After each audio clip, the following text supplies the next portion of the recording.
오늘도 여러분들과 함께 할 수 있어서 하느님께 감사를 드리면서 이 시간 시작하고자 합니다. 오늘 여러분들과 함께 나눌 성경 속의 인물은 바르톨로메오라는 사람입니다. 바르톨로메오는 사실은 공간복음서 안에서는 그 이름만 존재할 뿐 그 사람에 관한 이야기가 구체적으로 나오진 않습니다.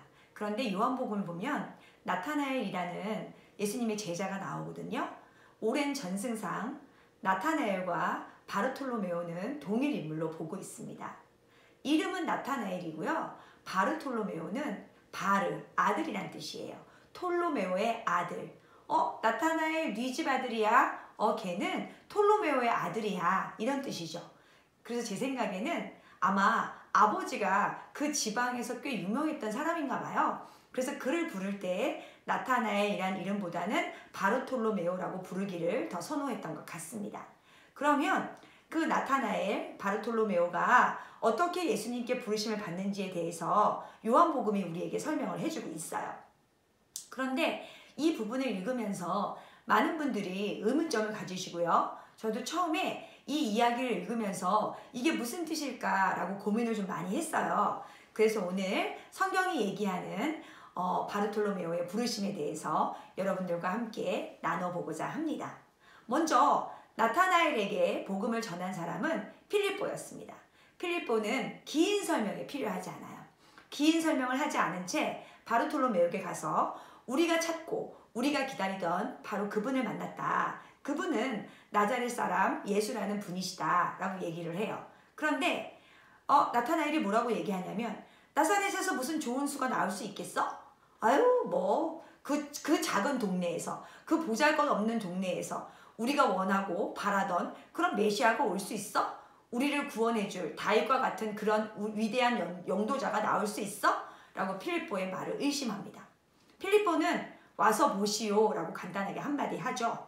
이거는 우리가 흔히 하는 말이에요. 예를 들어서 우리가 굉장히 어느 식당 가서 맛있는 음식을 먹었어요. 그런데 친구에게 그 식당을 소개해주고 싶다고 생각해보세요. 그러면 반찬이 어떤 게 나와, 그릇이 어떤 것이 나와, 주 메뉴는 뭐야, 이렇게 설명을 디테일하게 하기도 하지만 많은 경우에 한번 가서 먹어봐, 한번 가서 잡숴봐, 얼마나 훌륭한지 한번 가봐, 직접 경험해보지 않고는 정말 모르는 일이야 라고 그렇게 말하잖아요. 그것처럼 아마 필립보가 예수님을 만났을 때 그 인상이 너무나 강렬했던 것 같아요. 그래서 그거를 아주 구체적으로 설명하기보다는 나타나엘이 직접 가서 예수님을 만나기를 그렇게 권합니다. 그런데 예수님께서 나타나엘이 본인이 만나러 오는 것을 보시고 나서 얘기하시죠. 뭐라고 얘기하시냐면 보라, 저 사람이야말로 참으로 이스라엘 사람이다. 저 사람은 거짓이 없다 라고 얘기를 합니다.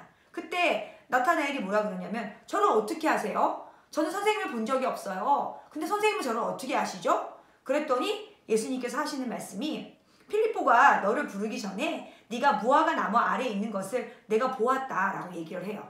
그러자마자 나타나엘이 하는 말, 스승님은 하느님의 아들이십니다. 이스라엘의 임금님이십니다. 이렇게 말을 한단 말이에요. 도대체 무화과 나무가 무슨 뜻이길래, 그 무화과 나무에 있었다는 것이 어떤 의미이길래 예수님께서 네가 무화과 나무 아래에 있는 걸 내가 봤다 라고 말씀하시는 그 한마디 때문에 바로 나타나엘이 예수님은 바로 그리스도이십니다 라고 신앙을 고백하게 되죠. 그러면 무화과 나무가 이스라엘에서 어떤 의미를 가지고 있나를 저희가 공부해 볼 필요가 있습니다. 이건 조금 다른 예가 될 수 있어요. 근데 흔히 우리 아마 젊은 친구들은 잘 모를 것 같은데 저보다 연배가 위에이신 분들, 특별히 60대, 70대의 이 영상을 보고 계시는 분들한테 물레방앗간 그러면 무슨 생각이 드세요? 물레방앗간 그럼 뭔가 상징하는 것이 있잖아요. 이스라엘의 무화과 나무 아래가 그런 장소라고 생각하시면 됩니다. 이스라엘은 주거 형태가 약간 큰 원룸 시스템이에요.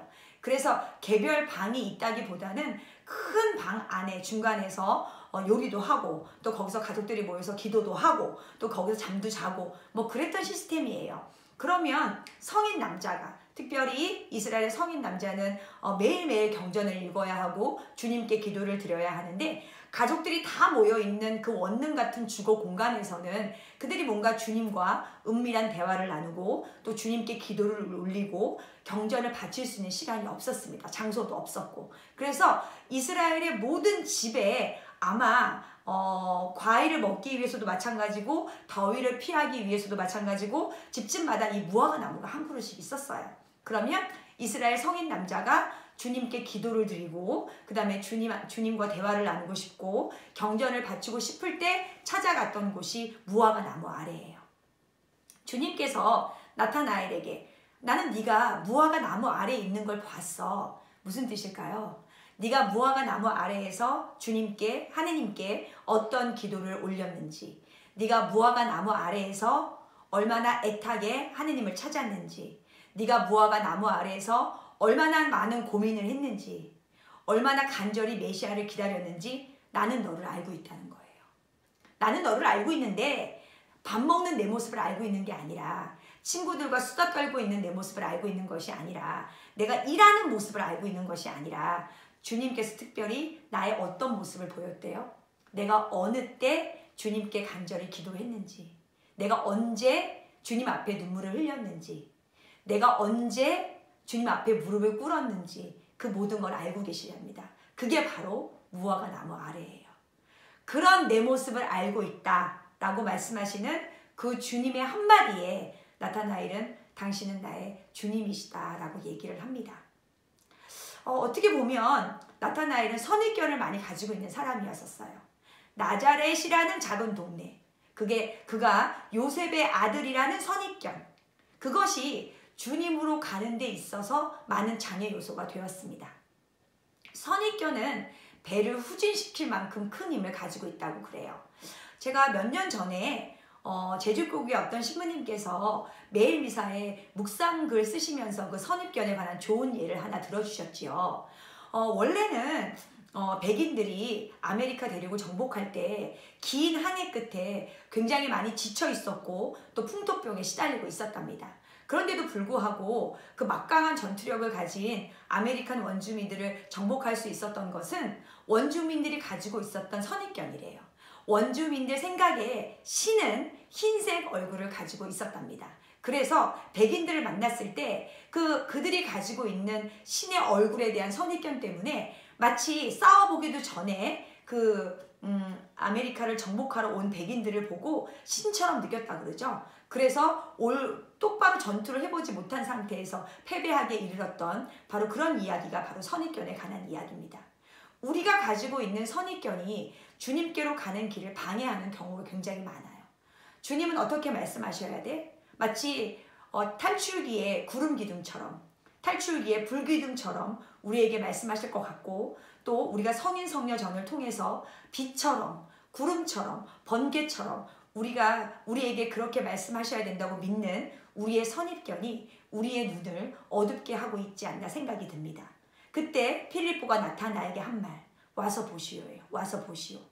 너의 모든 선입견을 건져내고 너의 모든 생각을 버리고 오직 네가 직접 주님을 만나러 오지 않으면 주님은 너를 만나러 오지 않을 것이다 라고 말해주는 와서 보시오예요.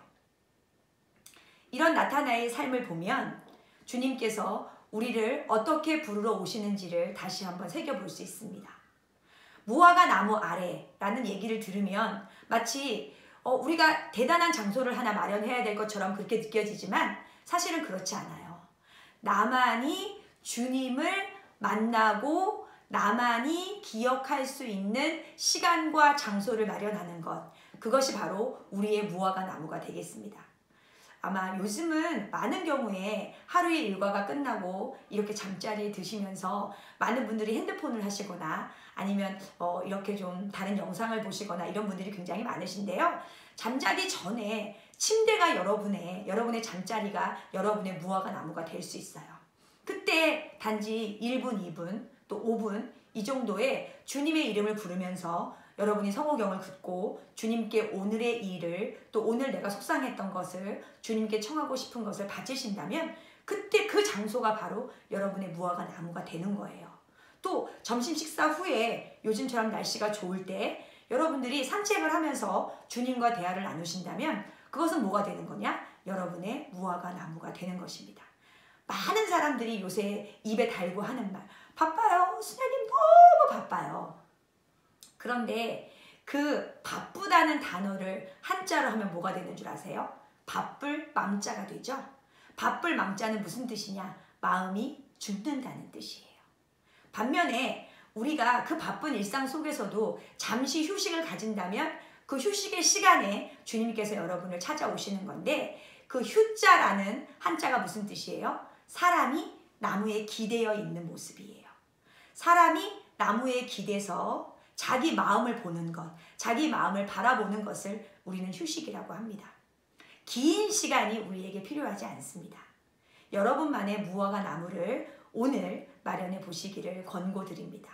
그것이 작은 여러분의 공간이든 또 야외의 한 구석이든 여러분의 사무실에 여러분의 한 자리든 또 여러분 거실에 여러분 소파 위든 여러분들만의 무화과 나무를 마련하시고 꾸준히 기도하신다면 여러분의 그 무화과 나무 아래에서 바쳤던 기도와 염원을 주님께서 기억하시리라 믿습니다. 그럼 여러분, 주님과 함께 오늘도 무화과 나무 아래에서 좋은 시간 되시기를 저도 함께 기도하겠습니다. 감사합니다.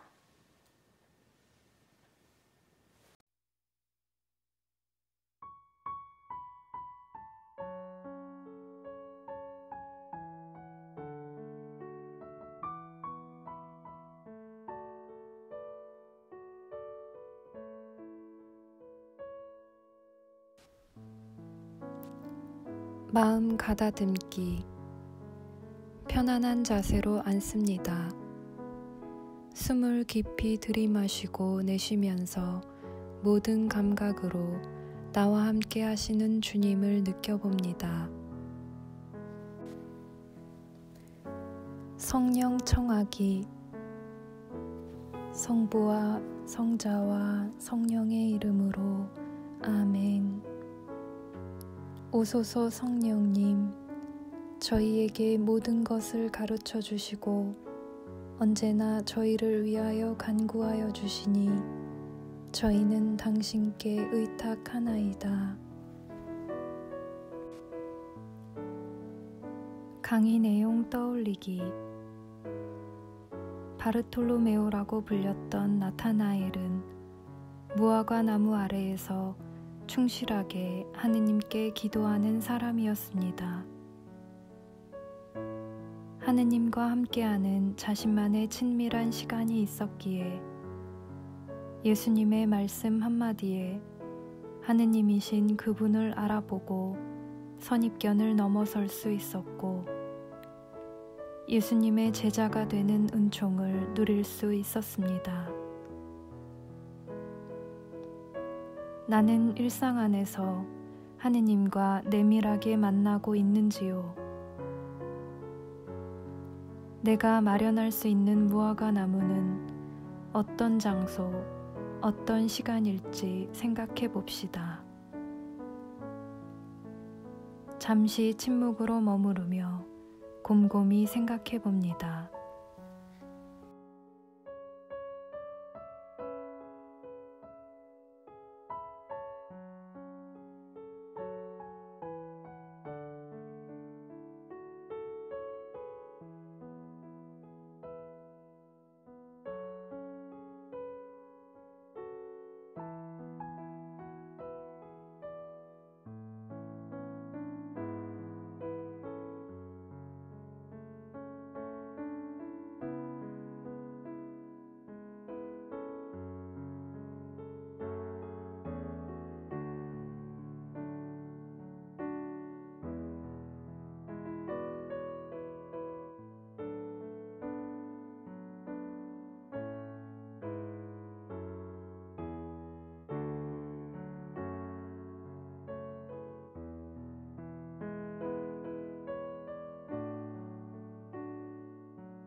주님과 대화하기. 내 마음에 떠오른 생각, 느낌을 주님께 마음속으로 자유롭게 이야기해 봅니다.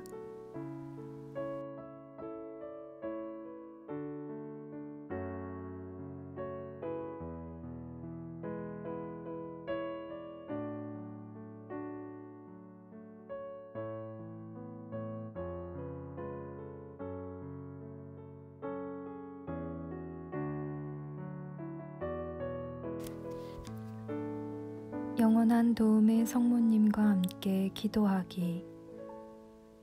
영원한 도움의 성모님, 저는 주님을 만나지도 않으면서 주님은 이런 모습이실 거야 하고 쉽게 그분을 안다고 말하며 선입견들을 쌓아온 저의 지난 시간들을 고백합니다. 언제나 주님을 바라보셨던 은총을 가득히 받으신 어머니, 저희가 당신처럼 주님께 시선을 맞추고 주님과 함께하는 시간을 기쁘게 마련할 수 있도록 도와주소서. 어머니께서 주님과 친밀하신 것처럼 저희도 주님과 더욱 가까워질 수 있도록 영원한 도움의 성모님, 저희를 위하여 빌어주소서.